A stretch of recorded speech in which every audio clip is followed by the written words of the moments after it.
Hello students, welcome to the MC study material channel. सी के आज के लेक्चर में हम पढ़ेंगे वेरिएबल डिक्लेरेशन के बारे में।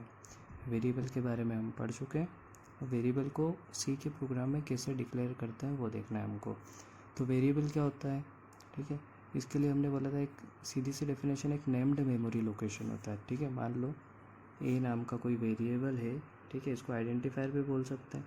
अभी डाटा टाइप यहाँ पे लगाया नहीं तो क्या होगा, एक मेमोरी लोकेशन होगी, वहाँ पे मान लो उसका एड्रेस है 2000, ठीक है, तो उसका नाम क्या हो गया ए। तो पता चलेगा कि जिस मेमोरी लोकेशन का एड्रेस 2000 है उसका नाम क्या है ए, मतलब इसको हमने एक नाम दे दिया है। ठीक है, तो अब यहाँ पे क्या आ जाएगा, डाटा टाइप, जैसे मैंने क्या लिख दिया, इंटीजर है। ठीक है, तो अब डाटा टाइप से हमने देखा था दो चीज़ बताता है डाटा टाइप। पहली चीज़ क्या बताता है, व्हाट टाइप ऑफ डाटा। पहली चीज़ क्या बताता है, व्हाट टाइप ऑफ डाटा, तो ये क्या बता रहा है, इंटीजर टाइप का डाटा। और दूसरी चीज़ क्या बताता है, हाउ मच मेमोरी।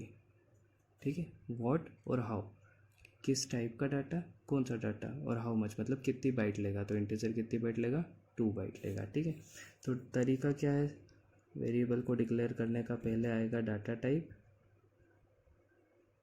और उसके बाद आएगा आइडेंटिफायर का नाम। ठीक है, डाटा टाइप हम पढ़ चुके हैं, उसमें से कोई सा भी डाटा टाइप और फिर आइडेंटिफायर का नाम, ये मिलके क्या होगा, वेरिएबल डिक्लेरेशन, जो टॉपिक हम पढ़ रहे हैं। ठीक है, अब लास्ट में केवल डिक्लेरेशन करा है तो क्या लग जाएगा वहाँ पे, सेमीकोलन। जैसे एग्जांपल देखते हैं, इंटीजर ए, ठीक है,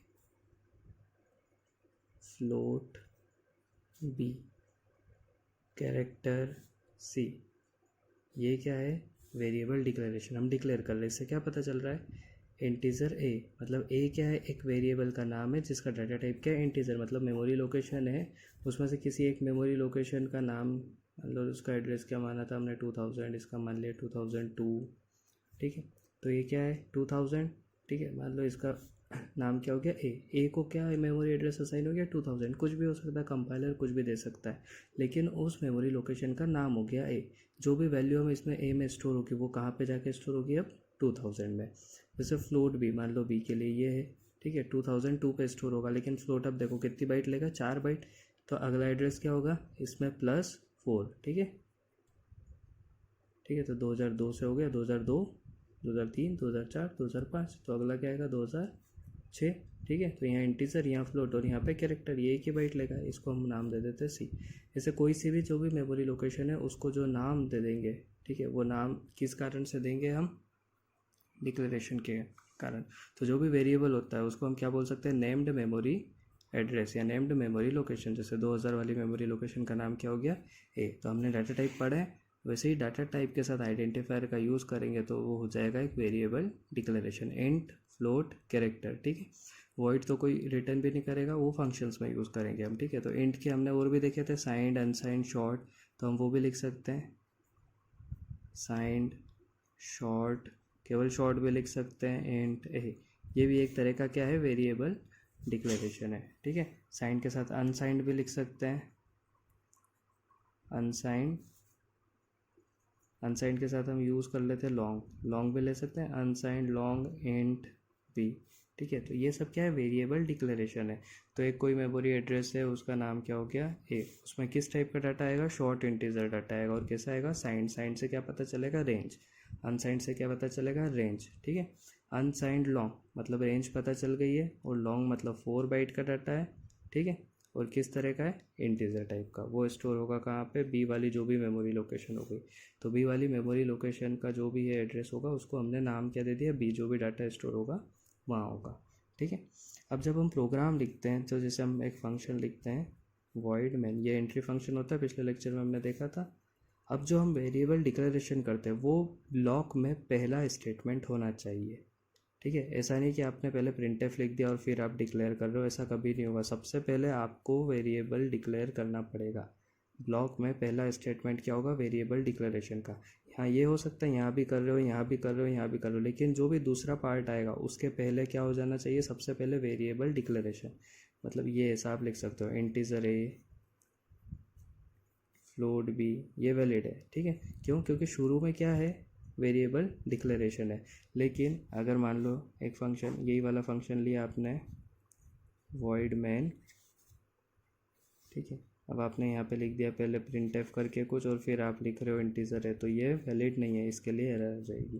ठीक है, आपको जो भी वेरिएबल डिक्लेयर करना वो कहाँ करना है, जो भी ब्लॉक स्टार्ट हो रहा है उसके स्टार्टिंग में। क्लियर है।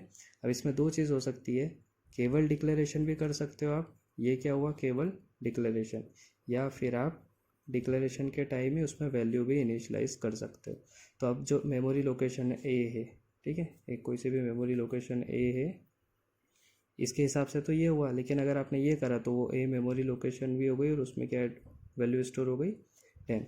तो इसको हम बोल देंगे डिक्लेरेशन भी है साथ में इनिशियलाइजेशन, कोई सी वैल्यू हम इनिशियलाइज कर रही एक वेरिएबल में। ठीक है, तो इसको हम क्या बोल देंगे डिक्लेरेशन और इनिशियलाइजेशन, या इसको हम ऐसा भी लिख सकते हैं, पहली लाइन में डिक्लेयर करा और अगली लाइन में उसकी वैल्यू दे दी। ठीक है, तो ये डिक्लेयर करा है, फिर यहाँ पे हमने इनिशियलाइज करा या उसकी डेफिनेशन दे दी कि ए वेरिएबल में कौन सी वैल्यू जा रही है 10। अब देखते हैं हम दो टाइप से वेरिएबल को डिक्लेयर कर सकते हैं, एक तो लोकली और दूसरा ग्लोबल। लोकल वेरिएबल्स बोलते हैं हम और ग्लोबल वेरिएबल्स।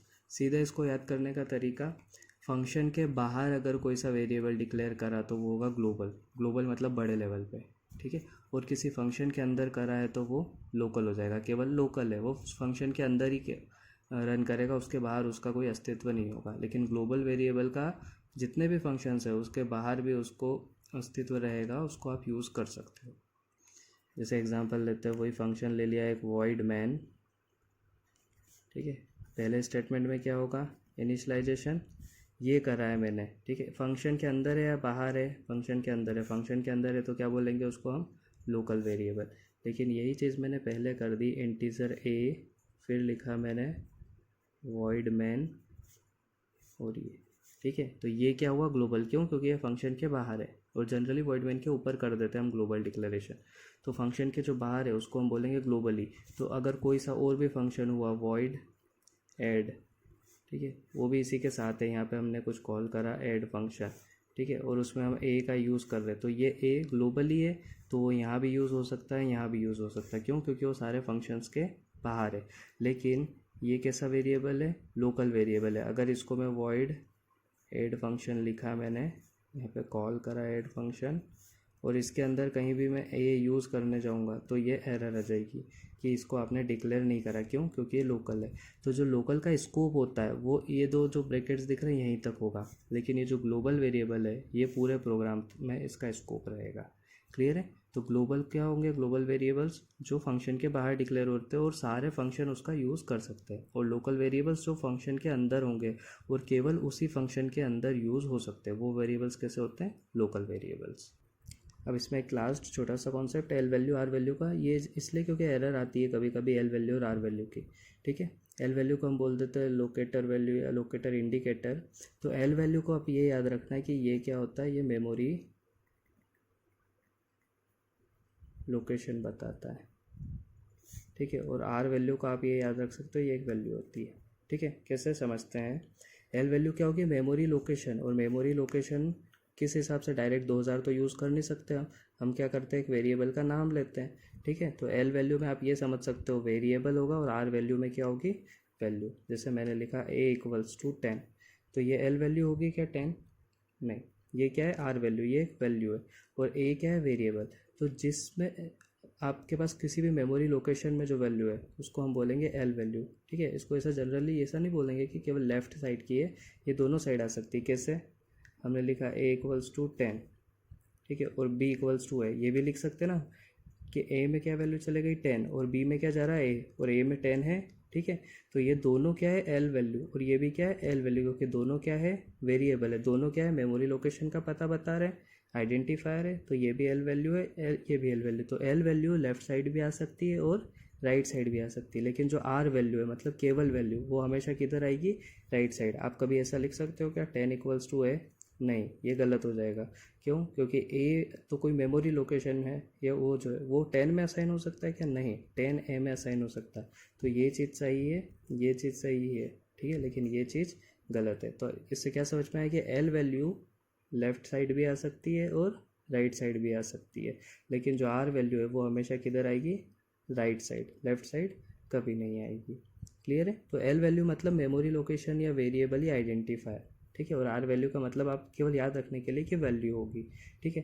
कभी भी 10 इक्वल्स टू ए नहीं होगा, लेकिन ए इक्वल्स टू 10 हो सकता है और b equals to a valid है। दोनों साइड एल वैल्यू आइडेंटिफायर है, तो ये चीज़ वैलिड है।